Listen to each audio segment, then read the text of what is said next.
নমস্কাৰ বন্ধুসকল অসমৰ কাষতে থকা অৰুণাচল প্ৰদেশৰ একেবাৰে পূব সীমান্তত অৱস্থিত আনজাও জিলাখনৰ মাজেদি তিব্বতৰ পৰা বৈ আহিছে লোহিত নদী এই লোহিত নদীৰ পাৰে পাৰে তিব্বত সীমান্তলৈ আমাৰ যাত্ৰাৰ এয়া দ্বিতীয় খণ্ড ডেসক্ৰিপচনত এই ভ্ৰমণৰ প্ৰথম খণ্ডৰ লিংকটো দিয়া আছে ভাৰতৰ প্ৰথম গাঁওখনৰ লগতে ভাৰত ভূমিৰ আৰম্ভণি আৰু ইয়াৰ প্ৰকৃতি অপৰূপ সৌন্দৰ্য এই খণ্ডটোত আপোনালোকে চাব পাৰিব আগতীয়া পৰিকল্পনা অনুসৰি তিনচুকীয়া ৰেল ষ্টেচনত শ্ৰী শংকু শইকীয়াৰ নতুন ইনোভা গাড়ীখন লৈ দিনত প্ৰায় 11:30 বজাত আমাৰ যাত্ৰা আৰম্ভ হৈছিল আজিকালি অৰুণাচল প্ৰদেশৰ ভ্ৰমণৰ বাবে ILP-খন অনলাইনতে উলিয়াব পাৰি আমি কিন্তু নিজৰ আধাৰ কাৰ্ড দি ডিৰক গেটত ILP ললো অনলাইন কৰিলে ILP-ৰ দামটো অলপ বেছি হয় ডিৰক গেট পাৰ হৈ অৰুণাচলৰ লোহিত জিলাৰ নামচাই টাউন আৰু তাৰ কিছু আগলৈ চৌখাম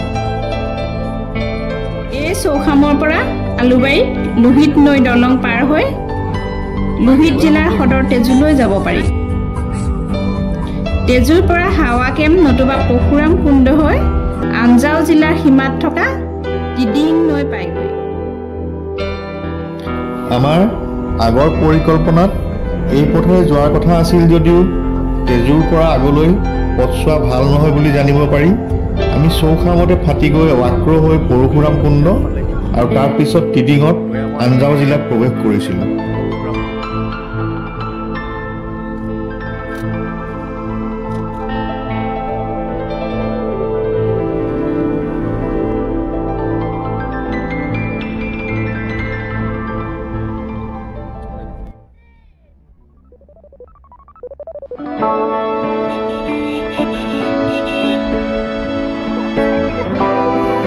মিচিমি পৰ্বতৰ হিমশৃংগৰ মাজেৰে বৈ অহা টিডিং নৈখন এই স্থানতে লোহিত নদীত মিলিছে টিডিং ভিউ পইণ্টৰ পৰা এই দুয়োখন নদীৰ মিলনস্থলীৰ প্ৰাকৃতিক সৌন্দৰ্য শব্দৰে বৰ্ণনা কৰিবই নোৱাৰি এই আনজাও জিলাৰ হাইলিয়াঙত থকা ডালাই নৈৰ পাৰৰ ডালাই ইক' ৰিজৰ্ট পাওঁতে আমাৰ গধূলি প্ৰায় 7:30 বাজিল তিতাবৰত পুৱা 7 বজাতে আমি ট্ৰেইনত উঠিছিলোঁ দিনটোৰ যাত্ৰাৰ অন্তত ভাগৰি পৰিছিলোঁ যদিও এই ৰিজৰ্টৰ পৰিৱেশ আৰু আপ্যায়নত দেহ মনৰ ভাগৰ কেনি পলাল আমি ধৰিবই নোৱাৰিলোঁ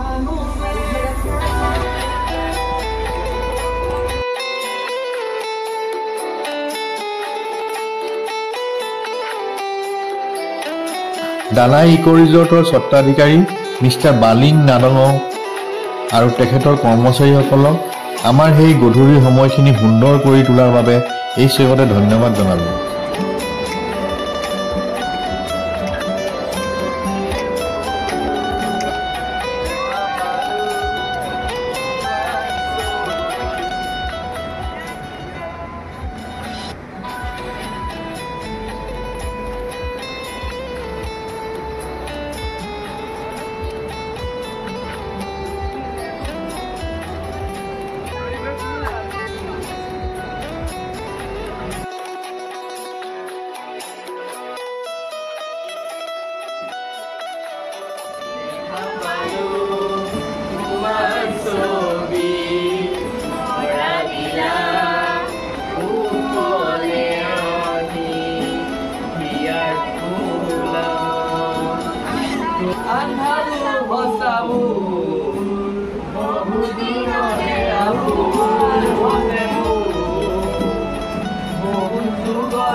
ৰাতিপুৱা দুৱাৰ খুলি কুলু কুলু ধ্বনিৰে উৰে ৰাতি কাষতে বৈ থকা ডালাই নৈখনৰ শোভা দেখি আমি স্তব্ধ হৈ পৰিলোঁ ভাষাৰে বৰ্ণনা কৰিব নোৱাৰোঁ ৱাও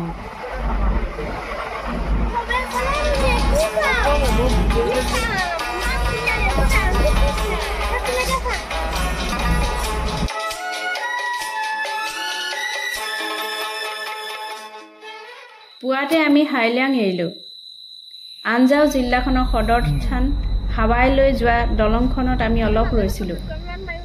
লোহিত নৈৰ ওপৰত এইখন দ্বিতীয় এখন গাড়ী পাৰ কৰিব পৰা ওলোমা দলং।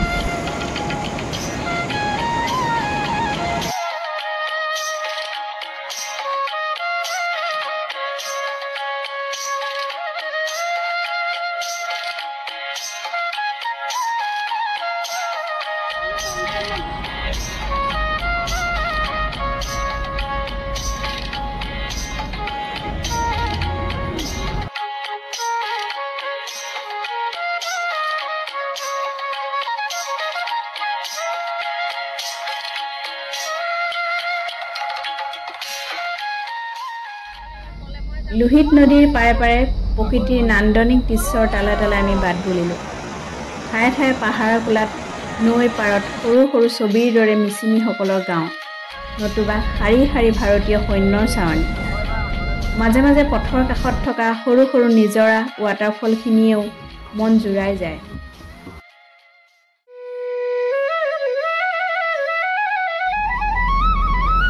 আমাৰ ৱালং বাওঁতে ভৰ দুপৰীয়া। মূলতঃ সেনা চাউনীক কেন্দ্ৰ কৰি ইয়াত এখন সৰু টাউন গঢ় লৈ উঠিছে। ভাৰতৰ একেবাৰে পূৰ্ব দিশত থকা প্ৰথমখন ভাৰতীয় টাউন ৱালং। ইয়াতে এখন সৰু এডভান্স লেণ্ডিং গ্ৰাউণ্ড চমুকৈ ALG আছে। মিজো মিচিমি লোকৰ বসতি প্ৰধান এই ৱালং প্ৰকৃতিক ভাল পোৱা তথা দুঃসাহসিক লোকৰ বাবে বৰ্তমান প্ৰিয় ঠাই। আৰু এই ৱালঙতে আছে 1962 চনত চীন ভাৰতৰ যুদ্ধৰ স্মৃতি ৱালং ৱাৰ মেমৰিয়েল।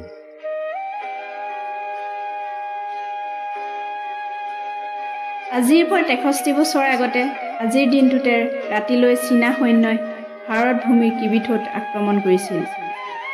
আকস্মিক আক্ৰমণত ভাৰতীয় সৈন্যই সচকিত হৈ প্ৰতিৰক্ষাৰ চেষ্টা কৰিছিল। প্ৰায় 13,000 চীনা সৈন্যই এই যুদ্ধত মাত্ৰ প্ৰায় 2,000 ভাৰতীয় সৈন্যক আক্ৰমণ কৰিছিল। বীৰ চক্ৰপ্ৰাপ্ত নায়ক বাহাদুৰ সিঙৰ দৰে বহু জোৱানে বুকুত 70 গুলী খাই আত্মবলিদান দিছিল। PLA ডং ঝানলিনৰ নেতৃত্বত চীনা সৈন্যৰ এই আক্ৰমণত অপ্ৰস্তুত ভাৰতীয় সৈন্য চেদেলি ভেদেলি হৈ পৰিছিল যদিও প্ৰতিৰক্ষাৰ অপ্ৰাণ চেষ্টা কৰিছিল। সেই সময়ত এই ৱালং অঞ্চলৰ প্ৰতিৰক্ষাৰ দায়িত্বত আছিল 11 নং ইনফেণ্ট্ৰি ব্ৰিগেডৰ ব্ৰিগেডিয়াৰ নবীন চান্দ ৰাওলে। তেখেতৰ নেতৃত্বতে ভাৰতীয় সৈন্যই খাদ্য অস্ত্ৰ ৰিইনফৰ্চমেণ্টৰ অভাৱত পৰিও চীনা সৈন্যক জুলুকা জুলুকে পানী খুৱাইছিল। ভাৰতীয় বীৰ জোৱানসকলৰ স্মৃতিত ৱালং ৱাৰ মেমৰিয়েলত আমি ভালেখিনি সময় অতিবাহিত কৰিলোঁ। ৱালং এৰি এয়া আমি কিলামত থকা ওলোমা দলংখন পালোহি। লোহিত নৈৰ ওপৰত থকা এই দলং পাৰ হৈ ডং ভেলীত ভাৰত ভূমিৰ প্ৰথম সূৰ্যোদয় চাবলৈ যাব পাৰিম। লোহিতৰ পানীৰ সৈতে বৈ থকা বতাহজাকতে কঁপি থকা এই দলংখনত উঠাটো আমাৰ দৰে ভৈয়ামৰ মানুহৰ বাবে যেনে দুঃসাহসিক কথা। অৱশ্যে দলঙৰ পৰা লোহিত নদীৰ সৈতে প্ৰকৃতিৰ নৈসৰ্গিক দৃশ্যসমূহ আমি পাহৰিব নোৱাৰিম।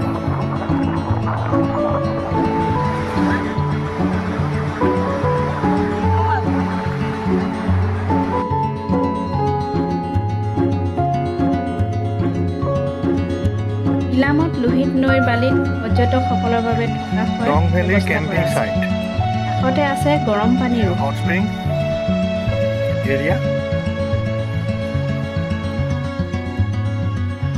গন্তব্যস্থান কাহুলৈ এতিয়াও বহুত বাট আছিল। সেইবাবে কিলামতে অলপ মেগী ফ্ৰাইড ৰাইচ খাই আমি আকৌ আগবাঢ়িলোঁ।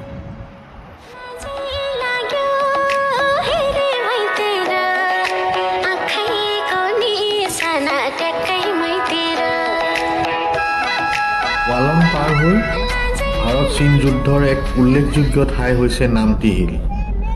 23 অক্টোবৰ 1962 চন চীনৰ PLA আগুৱাই আহি 80 হিল পৰ্যন্ত পাইছিল।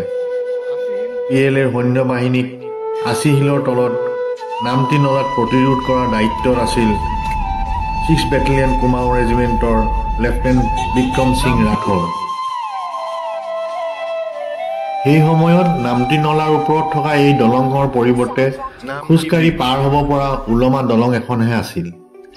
এই দলঙৰ শেষৰ ফালে তক্তা কেইখনমান আঁতৰাই ভাৰতীয় সৈন্যই সেই সময়ত খাপ পিটি আছিল। ৰাতিলৈ PLAৰ সৈন্য সেই দলঙেৰে আগবাঢ়ি আহিছিল আৰু প্ৰথম কেইজনমান সৈন্য নলাত পৰিছিল। লগে লগে লেফটেনেণ্ট বিক্ৰম সিঙৰ নেতৃত্বত ভাৰতীয় সৈন্যই দলঙৰ ওপৰত থকা PLAৰ সৈন্যক আক্ৰমণ কৰিছিল। এই যুদ্ধত প্ৰায় 200 PLA সৈন্য হতাহত হৈছিল। এই যুদ্ধৰ স্মৃতিতে পথৰ কাষত আছে নামতি ৱাৰ মেমৰিয়েল আৰু এই যুদ্ধত ব্যৱহৃত হোৱা এখন যুদ্ধ বাহন। মিজো মিচিমিসকলৰ একেবাৰে পূব দিশত থকা ইয়াকং গাঁও পাৰ হৈ কৰতি পোৱা যায়। এই কৰতিতে 113 নম্বৰ ৰাষ্ট্ৰীয় ঘাইপথৰ পোনাই গ'লে কিবিথ গাঁও, সোঁফালে ফাটি গ'লে কৰতি ব্ৰীজ। এয়া কৰতি ব্ৰীজ, লোহিত নদীৰ ওপৰত থকা প্ৰথমখন গাড়ী যাব পৰা ওলমা দলং। এবাৰত মাত্ৰ এখনহে গাড়ী পাৰ হ'ব পাৰে। এই কৰতিৰ দলঙতে লোহিত নৈ পাৰ হৈ আমি ভাৰতৰ পূৰ্ব দিশত প্ৰথমখন গাঁও কাহুলৈ গৈছিলোঁ। লগত লৈ আহিছিলোঁ অৰুণাচলৰ মেটমৰা সেউজ স্মৃতিৰ সঁফুৰাখুলি, চৌখামৰ গল্ডেন পগোডা আৰু টক্সিকা ৱাটাৰ ৰিজৰ্টৰ নান্দনিক দৃশ্যসমূহ ইয়াৰ পৰৱৰ্তী খণ্ডত চাবলৈ নাপাহৰিব।